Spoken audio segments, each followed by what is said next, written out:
Every pastor is a polygamist. The church is there pulling your attention, the bride of Jesus. And your own wife too needs your attention. Sometimes there is conflict. God said it. I read it in this man's book, Yonggi Cho. He said the Lord said to him, you are the pastor of the largest church in the world, but I'm about to take the church from you because you are not taking care of your bride. So let me take my bride from you. Many pastors' wives are in pains today because the pastors are too busy. Ministers are too busy. Not only pastors are the culprits, even business people. Very many people. You go to work, to the office in the morning, you don't come back until late when your kids do not even know you. You're so busy. Where are the fathers? It's not just about money. You must leave your signature on the lives of your children. You see, the relationship a child has with the father affects the way she relates or he relates with God. These lines. Only your wife handles take-home assignments. That's not right. Only your wife, leads the family devotion while the man is changing gear.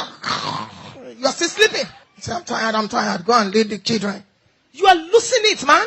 You're losing it. That child that God has given to you, who knows what that child can become? Why don't you be a role model? Many times when I wake up in the morning, I go to my husband's side of the bed and I sing for him many times. I sing love songs. Sometimes I say to him, thank you for being the picture of the future I envisage for my boys. Thank you for being a role model to my boys. Thank you for not just being a preacher that shouts everywhere and there is nothing at home. Thank you. Thank you so much. Many fathers today, they don't even know how to hug their children. Psychologists say that when you hug teenagers, it helps them. They know how to handle relationships. I went to go and say to the government, I'm going to pastor because your son is hugging you. You don't even have the time. Create time for your sons. If you build houses for them, one day the architectural designs will be outdated. If you give them money, one day they will finish. Thank God for money. Thank God for properties. But what you can invest into your children most is your life. Pour your life into them.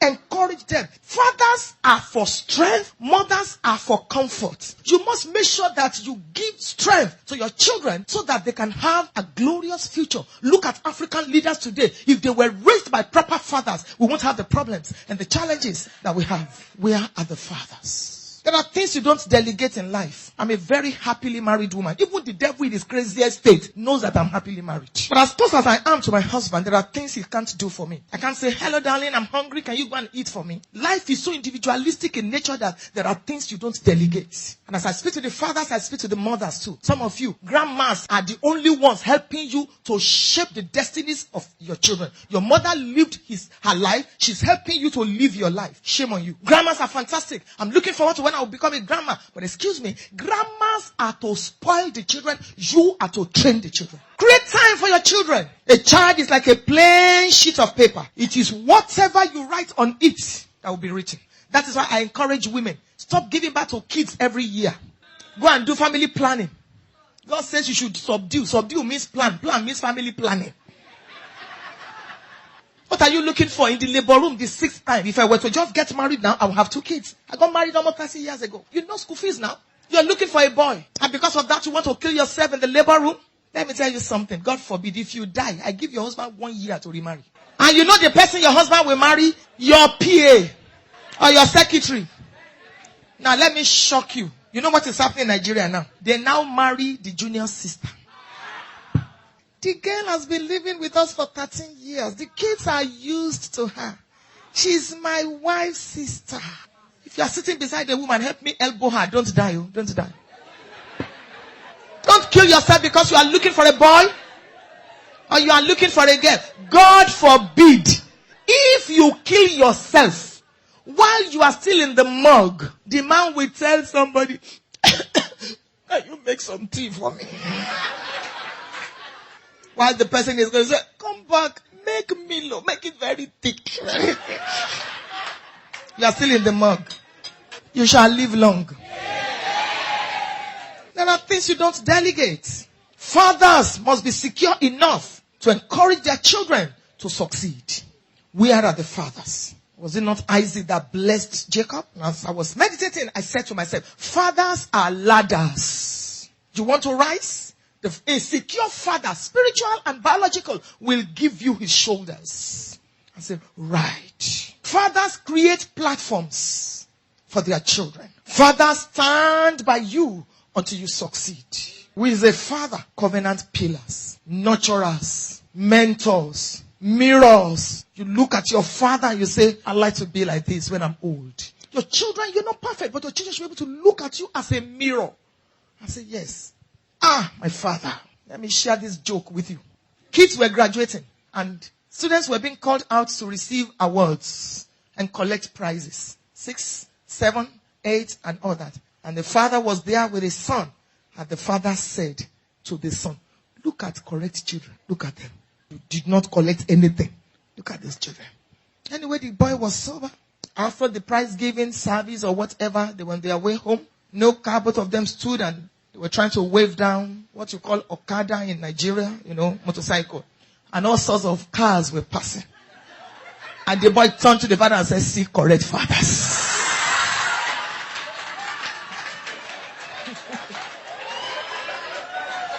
See correct fathers. Develop a relationship with your children from which that investment you will enjoy and pull out.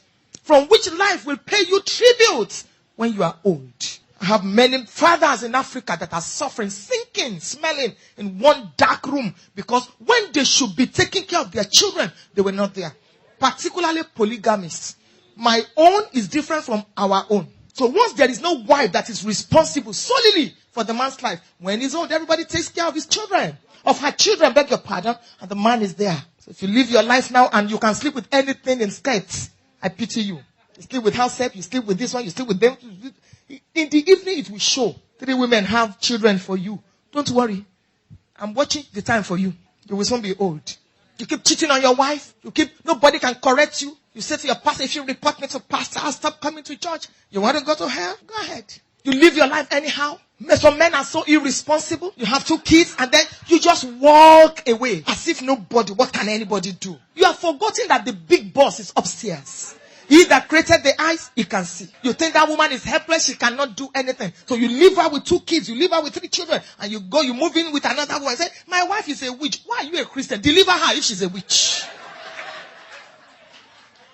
When you were struggling, she wasn't a witch. Before you had a car, she wasn't a witch. Now that you have a car and you're comfortable, one Jezebel and one Delilah, they are telling you, your wife is a witch, recite in the dream. And you too, you believe. There are unspoken curses. Provoked curses. How can you give birth to a child and you will not take care of the child? And you just walk away thinking that you are living. It's not right. You get to a level in your life when nobody can tell you the truth because you have become so successful. Everybody fears you because your tithe is big. Your pastor wants to correct you, I tell people, when you say you are humble, excuse me, wait a minute. Before you tell me you are humble, wait. Don't tell me you are humble until certain things are in your life. E.g., power, position, wealth, and wealth. And when these things are there, you can still kneel down to greet the person you used to greet, kneeling down. Before those things came, then we can say you are really humble. What will a poor man be but be humble? Who is a father? Fathers help you to get to the next level. Your father is your coach. Your father watches you as you act the scripts of life. Fathers are providers. Fathers are strategic helpers. Fathers are prophets. Fathers are leaders. Fathers are spiritual coverings. Fathers are raised. To be a man is natural. A child, listen to the next statement I'm about to make. A child is a responsibility. A man carries responsibility. I tell young men, when I'm privileged to speak to them, if you still live in your father's house, you are not a candidate for marriage. If your mother still gives you money for bus pass, don't even date any girl.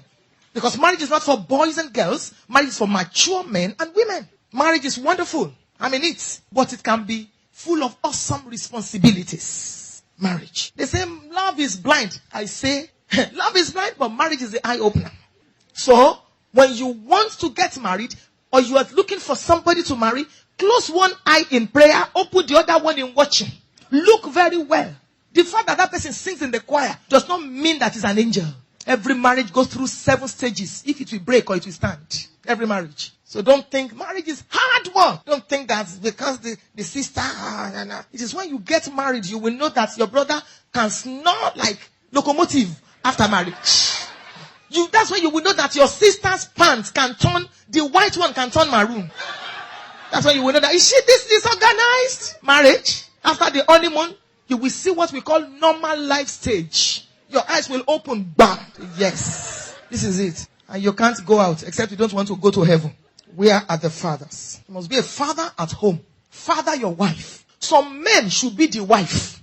I heard of a man in Africa who will be singing proverbial songs against his wife. Hey, Niroko, see, that's the man singing. A man, you and your wife, you have a misunderstanding and you are now singing against her. Shall not be well with whoever says you are the husband. You should be the wife. You keep malice with your wife. Because fatherhood is in 3 levels. At home, you must be a father.